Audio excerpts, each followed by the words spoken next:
Hi everyone, welcome and thank you for being here. This week we are on our second value system, and that is financial values. So, financial values are the principles and beliefs that govern your decisions on money. How you get your income, how you invest it, how you save it, and how you spend it. And so, growing up, most of us watched our parents. Like every other thing, as a child, you get it from your environment. Your environment is your biggest teacher. And most people came from a background of lack. And so when you get your first job, you are confused. You don't know what to do because you have never interacted with such an amount. And sometimes when it's over is when you think of things to do with the money that has been spent. And given our backgrounds, most of us saw our parents getting their money and spending it almost immediately. Especially for those whose parents were working. It's a cycle, a 30-day financial cycle. So money comes in maybe on 25th. By 30th, it's done. Everything has been portioned and you're back to waiting. And I think that is why most of us who work are broke by 15th and we need advances. It's something we picked up in our environment. If you lived in a different kind of environment, then you exhibit different kind of behavior. And in coming up with family financial values, again, you have to do a financial analysis. You have to take a financial biography. What do you like to spend on? How do you spend your money when you get it? What are your goals? Because financial values act as a compass for the attainment of family and personal goals. And this is especially important for people who have not gotten married. That is why we are focusing on children, so that when they get to a point where they want to settle with someone, they have their values outlined. They can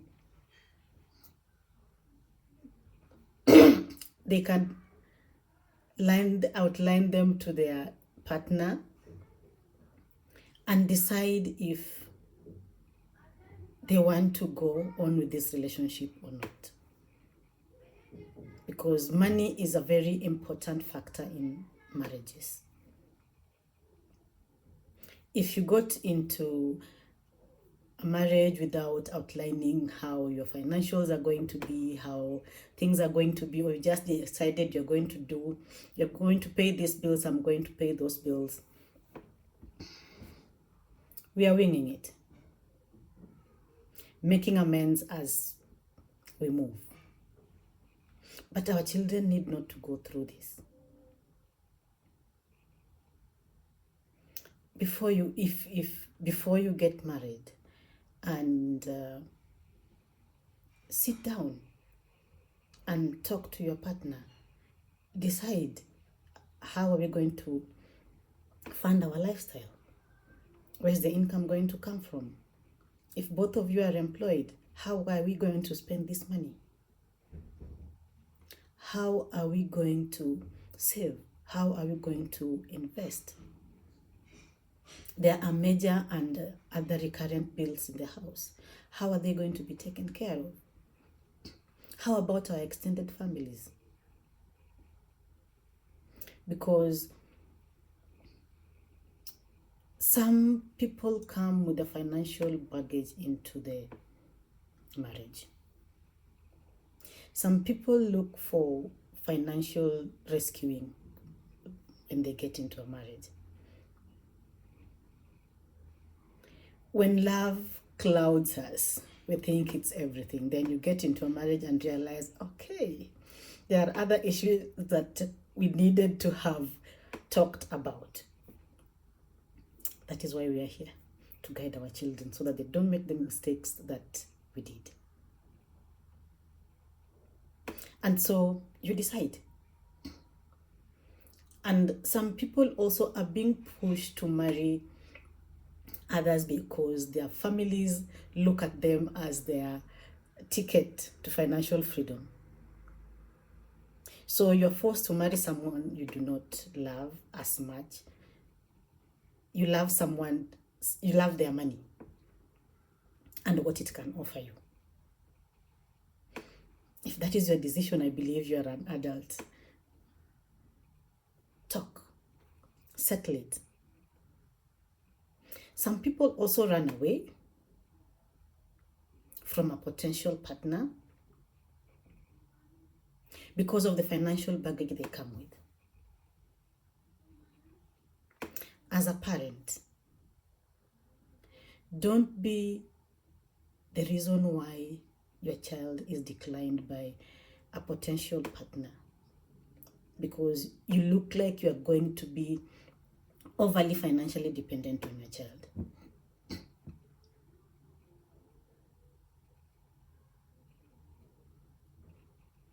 We need to get our acts together. Even if we don't, we will all not be rich. But if you have something that can, if you can, you have a roof over your head and you can eat and you are healthy, let your children be. Because sometimes you as a parent, your financial demands are is making your child not live in peace. Their in-laws look down upon them because of you. And they take it because of you. Because they know you need help.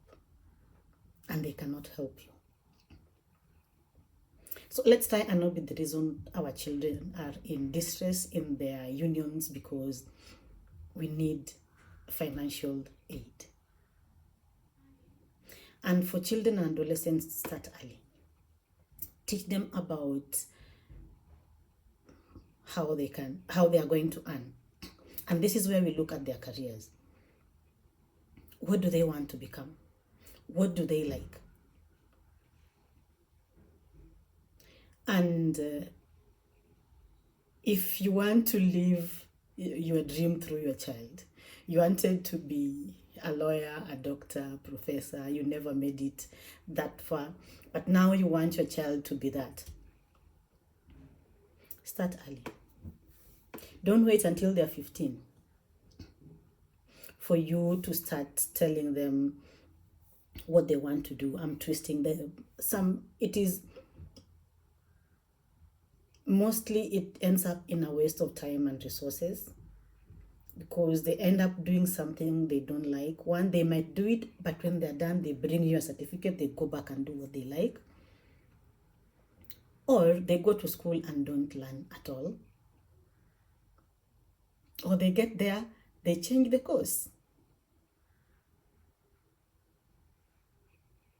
Don't look for disappointments. If you want your child to become a lawyer or a doctor or a preacher, whatever it is you want them to be, start early. Hannah started before Samuel was born. Even before she knew she was going to have a baby boy, she just wanted a child. And in her keeping her promise to God, she still prayed for this child, even as you want them to do what you desire. Pray for them, guide them. And by the time they are 15, when they are thinking of doing another thing, they'll not have space for that, because you shall have influenced them well. They shall have fixed their mind that this is what they want to do. You'll not have trouble. Introduce them to those influences early, before puberty, when they still look up to you as a role model, when they still like to be around you. Because once they hit puberty, they begin to individuate. They are looking for their path away from home. But home should be the place where the influence starts. And as parents also on career, we need to sometimes consider that our children might not want to be what we are or get into our careers, because it takes so much of our time and they don't see us as much as they want. We don't get to spend so much time with them as much as they want. So they see you trying to influence them into this career, and they see it as a parent snatcher. And they don't want to be that. So we need to consider all this. The glam and gloss of provision is adult. Children don't recognize it. They want you to provide, but they also want you around. Deal with it. They don't care even if we cross oceans to go and provide for them. The most important thing for them is your presence. They want you to provide, they want a good life, but they also want you around. The choice of choosing between a dad or a mom who is away and a present parent, that is a choice for you and your spouse to make, not the children. And they definitely don't want to pay the cost. As I said, we've got to deal with it. They don't want to know. They'll judge us harshly. It's adulting. So that is the direction you take when you want them to do. You want to influence them to do something that you want. And it is a lot of work. It is a lot of hard work. But you will eventually get there. And this is the point where you also tell them about hard work. It doesn't happen overnight. This is where you talk about honesty in getting their income. This is where you talk about diligence. This is where you talk about consistency. And this is where you talk about passion. When you see that they have a talent or they like something, they have a passion for something, find a way to help them monetize it. Help them append financial value to what they love, so that by the time they want to turn it into a career, it is not hard to monetize because they have been doing it. They end up doing what they like and earning from it. This is the time we talk about saving. Teach them to save for a rainy day. Here is also where we talk about expenditure. What do you like to spend on? On the financial values, you also need to do a SWOT analysis. What are your strengths, your weaknesses? where are the opportunities, the threats. And from that, you will see where you need to do the adjustments, because the finances direct how the goals, personal and family goals, will be achieved. You get into a union and you decide to go back to school. How will it be funded? Or everyone funds their education. Do you do it as a family, or everyone funds their education? Financial discord is very costly.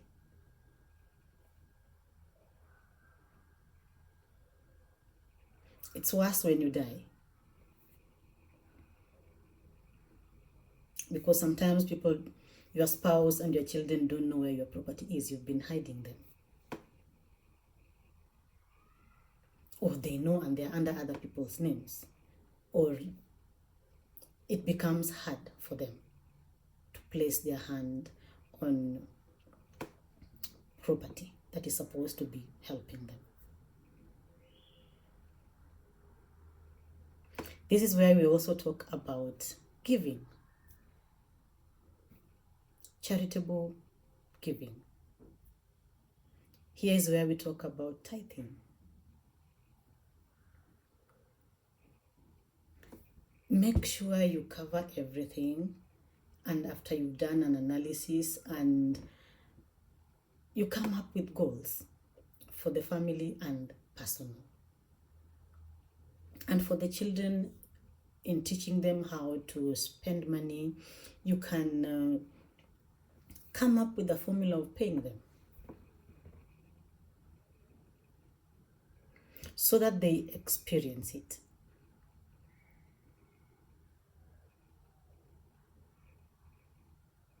So that they are exposed and not taken advantage of later in life. You can pay them for doing chores, you can pay them for reading, you can pay them for just being members of the family, because living with you is not easy. Listening to you for 20 years is not easy. And this is just to help them and guide them in learning how to spend, save, invest. Teach them also how to invest. Since most of them are young, and they're still in school, you can look for passive sources of income so that they learn and see how they can grow their little money in time, so that they can learn the compound interest of money. So that they can learn you don't have to be actively in business or actively in an investment for you to gain from it. Those who are good in art, editing, photography, encourage them.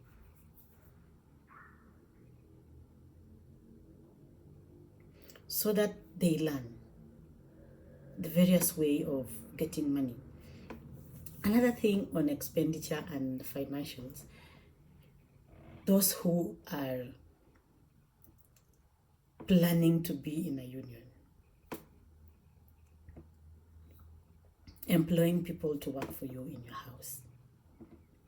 Do you want them when children come or before?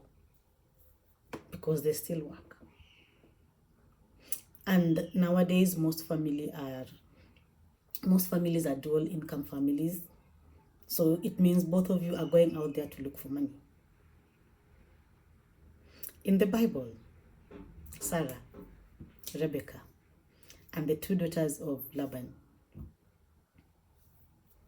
they had maids even before they had children. Their parents used to send them to their husbands to their matrimonial home with help.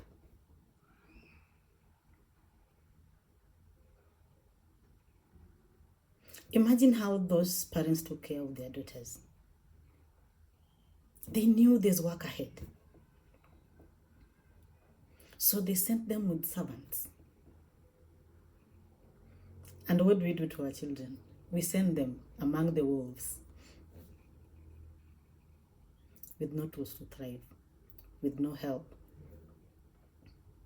They are going to be the donkeys. They are going to work in homesteads. We send them to suffer.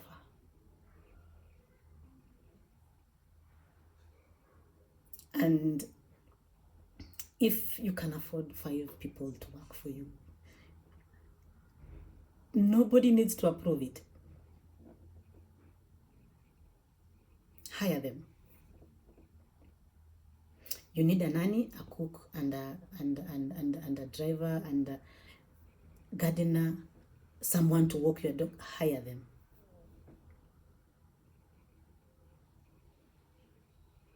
Let our children know, especially girls, that there is no glory in suffering. My mom says there's no medal for housework. There's no medal for housework. You'll not be given. We'll just call you wife material, but you'll suffer. So those are the things you have to look. What are the finances going to do in the home?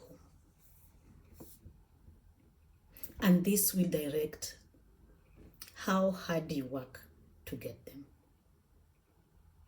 or how you want to fix yourself in the budget. For those who have not started living yet, like the children, you tell them, if this is the life you want, this is how hard you have to work to get there. For those who are already in a family setup, you also decide, this is what we want. Do we upgrade or downgrade? But you need to agree. And when children are taught early, they'll not have to fumble. They will make informed decisions, and they will thrive. And you will be happy that you exposed them to those experiences. You'll be happy that you guided them. You'll be happy that you taught them. Because you also don't want your adult children depending on you. Just like they don't want you depending on them when you have retired. Everybody should be independent. But the difference is that they need your guidance as they walk the path to their independence, to their financial independence. Thank you for being here. See you in the next one.